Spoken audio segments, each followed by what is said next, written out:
Hello YouTube family, আজকে কিন্তু দারুণ স্বাদের কাতলা মাছের কালিয়া বানিয়েছি। ভিডিওটা তোমরা পুরোটাই দেখো, পুরোটা না দেখলে কিন্তু বুঝতেই পারবে। হ্যালো সবাইকে, গুড মর্নিং। প্রিয়াঙ্কা কর চ্যানেলে আবার একটা নতুন ভিডিওতে তোমাদেরকে অনেক অনেক স্বাগত জানাচ্ছি। সকালবেলা ঘুম থেকে উঠেই কিন্তু কাজ শুরু করে দিলাম ঝটপট করে। এই যে এখন সকাল কটা বাজে সেটা তো আমি জানি না। আজকে রবিবার ঘুম থেকে উঠেই সবার আগে কাপড় কেচে দিলাম। কাপড়গুলো না কাচলে তো হবেই না। কালকে শনিবার ছিল, শনিবারে একটাও কাপড় কাচা হয়নি, তাই ঝটপট করে কাপড়গুলো কেচে দিলাম। বাবা আর ছেলে কিন্তু এখনও ঘুমোচ্ছে। আমি ঘুমের থেকে উঠে কাপড়গুলো কেচে দিয়েছি, কাপড়গুলো কেচে দিলাম। আর এই দিকে কিন্তু বাসন ছিল, কাল রাতে একটাও বাসন মাজা হয়নি। মাঝে মধ্যে রাতে আর বাসন মাজা হয় না, শরীরটা খারাপ লাগে, ভাত খাওয়ার পর ডাইরেক্ট ঘুমোতে চলে যাই।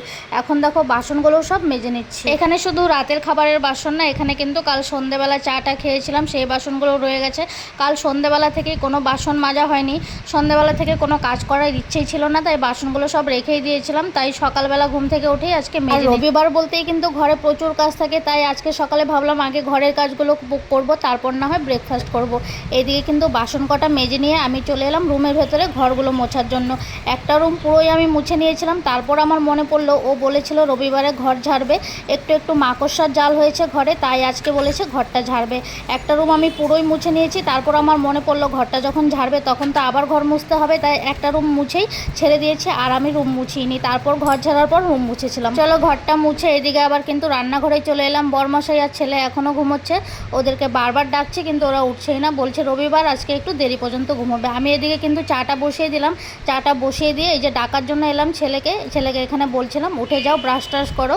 ও কিন্তু ওঠার নামই নিচ্ছে না। আর আজকে সব দিকে কিন্তু কাপড় মেলে দিয়েছি, ব্যালকনিতেও মেলে দিয়েছি, ওদিকে আবার জানলাতেও কাপড় মেলে দিয়েছি।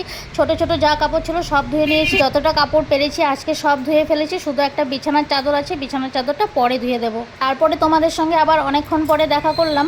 সকালবেলা ব্রেকফাস্টটা করে নিয়েছি, ব্রেকফাস্ট করে ঘরে আরও কিছু কাজ ছিল যেগুলো আমি সব করে নিয়েছি, করে টোরে কাপড়টা চেঞ্জ করে চলে এলাম রান্নাঘরে এখন পেঁয়াজ কেটে নিচ্ছি। আজকে তো আর বাজারে যাওয়ার কোনো ঝামেলাই ছিল না, কারণ মাছ আগের থেকেই ঘরে আনা ছিল। কাতলা মাছ ফ্রিজেই ছিল, শুধু বের করে আরেকবার ধুয়ে নিয়েছি। যদিও ধুয়ে রেখেছিলাম আমি, তাও আরেকবার ধুয়ে নিয়েছি। তারপর দেখো এখানে পেঁয়াজগুলো কেটে নিচ্ছি। দুটো বড় সাইজের পেঁয়াজ নিয়েছি, দুটো বড় সাইজেরই পেঁয়াজ নিয়েছিলাম, লাগলে হয়তো আরেকটা নেব আমি যদি না হয়। এখানে পেঁয়াজ দুটো কেটে নিচ্ছি, এটা কিন্তু আমি পেস্ট করব। এখান থেকে কিছুটা পেঁয়াজ রেখে দিলাম পেস্টের জন্য, আর কিছুটা কুচি কুচি করে কেটে সাইডে রেখে দেবো। আর আমি কি নিয়েছিলাম, টমেটো নিয়েছি, কাঁচা লঙ্কা, সঙ্গে নিয়েছিলাম কিশমিশ, দই রেখেছি সাইড। কাতলা মাছের কালিয়া তো আমি আগেও করেছি অনেকবার, কিন্তু আজকে একটু রেসিপিটা তোমাদেরকে দেখিয়ে দিচ্ছি কি করে আমি কাতলা মাছের কালিয়া করি। পেঁয়াজটা দেখো কুচি করে রেখে দিলাম। এখানে আরেকটা পেঁয়াজ লাগবেই আমার, এতটুকু হবে না। তারপর এখানে কিন্তু দুটো টমেটোও নিয়েছিলাম, টমেটো ধুয়ে পরিষ্কার করে রেখে দিয়েছি। টমেটো দুটো এখন কেটে নিচ্ছি। শুধু কাতলা মাছই না, তোমরা কিন্তু রুই মাছ দিয়েও এইভাবে কালিয়া বানিয়ে খেতে পারো, দুর্দান্ত স্বাদের হয়। টমেটোগুলো দেখো সবগুলো এখানে কেটেই নিয়েছে, এখন একটু পেস্ট করে নেব। এখানে শুধু আমি পেঁয়াজগুলো কেটে রেখেছি বড় বড় করে, ওই পেঁয়াজগুলো আর সঙ্গে একটু আদা কেটে দিয়ে দেবো। আদা আর পেঁয়াজগুলোকে পেস্ট করে নেব। কাঁচা লঙ্কা, কিশমিশ, টমেটো এগুলো কিছুই আমি পেস্ট করব না, এখন একটু আদা কেটে নিচ্ছি। যা উপকরণ দিয়ে আমি কাতলা মাছের কালিয়াটা করছি তোমরা কিন্তু খুব সহজেই বানিয়ে নিতে পারবে। ঘরে যা যা থাকে তা দিয়ে হয়ে যাবে। শুধু আমি দইটা কিনে নিয়ে এসেছিলাম, দইটা আজকে আমার ঘরে ছিলই না, তাই একটা দইয়ের প্যাকেট নিয়ে এসেছি।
মাছের কালিয়াটা করতে যা যা লাগবে আমি কিন্তু সব কিছুই একবারে রেডি করে নিয়েছি। সাইডে কিন্তু গুঁড়ো মশলাও নিয়েছি।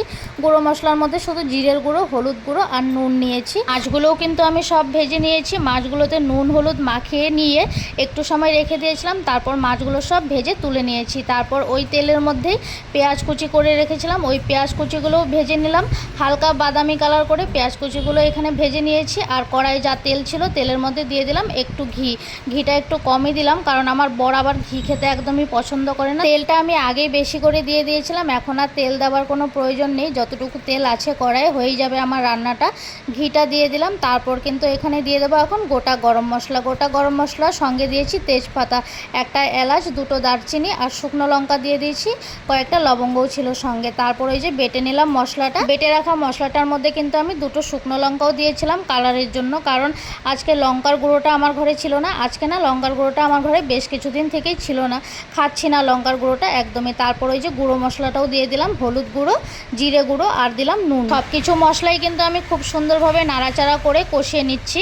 তারপর এখানে ঢাকনা দিয়ে রেখে দিয়েছিলাম কিছু সময়ের জন্য। আবারও কিছুক্ষণ পর ঢাকনাটা খুলে দেখলাম মশলাটা কিন্তু আমার সুন্দরভাবে কষে গেছে, তেল উঠে গেছে। তারপর এখানে আমি একটু আবার নাড়াচাড়া করে নিচ্ছি। নাড়াচাড়া করতে করতে এটাকে পুরো কষিয়ে নেব ভালো করে। তারপর কষিয়ে নিয়ে এখানে কিন্তু আমি টমেটোগুলো কেটে রেখেছিলাম, টমেটোগুলো দিয়ে দিচ্ছি। আমি হয়তো বলতে একটু অসুবিধা হচ্ছে, কিন্তু তোমরা দেখে দেখেই বুঝতে পারছো আমি রান্নাটা কি করে করছি। আমি যেহেতু ডেলি ব্লগ করি, তাই আমি ডেলি ব্লগের ভিডিওগুলো যখন এডিট করি তখন সুন্দরভাবে এডিট হয়ে যায়। রান্নাবান্নার ভিডিও করলে বলতে একটু অসুবিধা হয়ে যায়। দেখো টমেটোগুলো দিয়ে এখানে কিন্তু 1 চামচের মতো চিনি দিয়ে দিচ্ছি। চিনি কিন্তু দিতেই হবে। টমেটো আর চিনিটা দিয়ে একটু সময় নাড়াচাড়া করে আবার ঢাকনা দিয়ে ঢেকে রেখে দিচ্ছি। আর চিনিটা দিলে কিন্তু তরকারির কালারটা খুব সুন্দর হয়, তাই সব তরকারিতে আমি একটু করে হলেও চিনি দিয়েই দিই। তারপর দেখো আবারও কিছুক্ষণ পর ঢাকনাটা খুলে দেখলাম টমেটোগুলো সব গলে গেছে। টমেটোগুলো গলে যাওয়ার পর এখানে আমি এখন দইটা দিয়ে দেবো। দইটা আমি ফেটিয়ে নিতে একদমই ভুলে গেছি। তোমরা যদি এইভাবে রান্নাটা করো তাহলে কিন্তু দইটা আগে থেকেই ফেটিয়ে নেবে। দইটা ফেটিয়ে না নেওয়াতে আমার কি হয়েছিল, তরকারিটা আমাকে অনেক সময় কষাতে হয়েছে, কারণ দইটা ফেটিয়ে না নিলে তরকারিটার মধ্যে দানা দানা হয়ে থাকবে, দইয়ের দানা দানা। তারপর এখানে অনেক সময় আমি আবার কষিয়ে নেব। দিয়ে দিলাম লাস্টে কিন্তু কিশমিশগুলো সাইডে রেখেছিলাম, সবার লাস্টে এখানে কিশমিশগুলো দিয়ে দিলাম। তারপরে একটু সামান্য জল দিয়ে দেবো। এখন জলটা দিয়ে এখানে আমি কাঁচা লঙ্কাগুলো রেখেছিলাম সাইডে, কাঁচা লঙ্কাগুলো সব মাঝখান থেকে চিড়ে নিয়েছি। কাঁচা লঙ্কাগুলো দিয়ে কিন্তু ঢাকনা দিয়ে রেখে দেবো কিছু সময়ের জন্য। একটু ফুটে গেছে, ফুটে যাওয়ার পর আমি এখানে সামান্য জল দিয়ে একটু সময় ফুটিয়ে নিয়েছি। এখন আমি একে একে করে সবগুলো মাছের পিস দিয়ে দেবো। আর তোমরা কিন্তু কমেন্টস করতে ভুলবে না। আমার হয়তো বলতে একটু অসুবিধা হয়েছে রেসিপিটার বিষয়ে, কিন্তু তোমরা কিন্তু কমেন্টস করবে রান্নাটা কেমন হয়েছে, কাতলা মাছের কালিয়াটা। তোমরা কমেন্টস করলে কিন্তু আমারও খুব ভালো লাগবে। মাছের পিসগুলো সব দিয়ে দিলাম। দিয়ে এখন ওই যে পেঁয়াজগুলো ভেজে রেখেছিলাম, পেঁয়াজগুলো এখন দিয়ে দিচ্ছি। পেঁয়াজগুলো দিয়ে এখন ঢাকনা দিয়ে রেখে দেবো কিছু সময়ের জন্য। তারপর কাতলা মাছের কালিয়াটা কিন্তু হয়েও গেল। এখন আমি নামিয়ে নিচ্ছি। আর আজকে কিন্তু এই কড়াইটার মধ্যেই ভাবলাম মাছের কালিয়াটা রেখে দেবো, কারণ দেখতে কিন্তু খুব সুন্দর লাগছিল। আর বারবার তরকারি নাড়াচাড়া করতে ভালোও লাগে না, তাই এটার মধ্যেই রেখে দিলাম। তোমরা কিন্তু কমেন্টস করো। আর আমরা যখন খেয়েছি সত্যি অসাধারণ হয়েছিল খেতে। তোমরাও কখনো বানিয়ে খেও এভাবে মাছের কালিয়া। রান্নাবান্না কমপ্লিট করে দেখো চান করে চলে এলাম। চানটা করে এখন সিঁদুরটা পরে নিচ্ছি। আর আজকে কিন্তু এক তরকারি ভাতই করলাম। রান্নাবান্না ভালো হলে কিন্তু এক তরকারি ভাত দিয়েও চলে যায়। সিঁদুরটা পরে নিলাম, এখন ডাইরেক্ট চলে যাচ্ছি ভাত খাওয়ার জন্য। সবাই বসে আছে ভাত খাওয়ার জন্য। আর তরকারির গন্ধটা এত সুন্দর বের হয়েছিল, বরমশাই বারবার বলছিল তাড়াতাড়ি ভাতটা দিয়ে দাও। ছেলের জন্য এখানে ভাতটা বেড়ে নিচ্ছি। ছেলে আমার আগেই চান করে নিয়েছে। চান করে ও বসে আছে হল রুমে ভাত খাওয়ার জন্য। চলো ভিডিওটি ভালো লাগলে লাইক করে দিও, শেয়ার করে দিও, ছোট্ট একটা কমেন্টস করে দিও। আজকের মতো ভিডিওটা এখানেই শেষ করছি। আর বড় করলাম না ভিডিওটা এমনিতেই অনেকটা বড় হয়ে গেছে। আর যারা এখনও আমার চ্যানেলটিকে সাবস্ক্রাইব করোনি তারা কিন্তু আমার চ্যানেলটিকে সাবস্ক্রাইব করে রেখো। আর যারা ফেসবুক পেজ থেকে দেখো ফেসবুক পেজটিকে ফলো করে দিও। টাটা।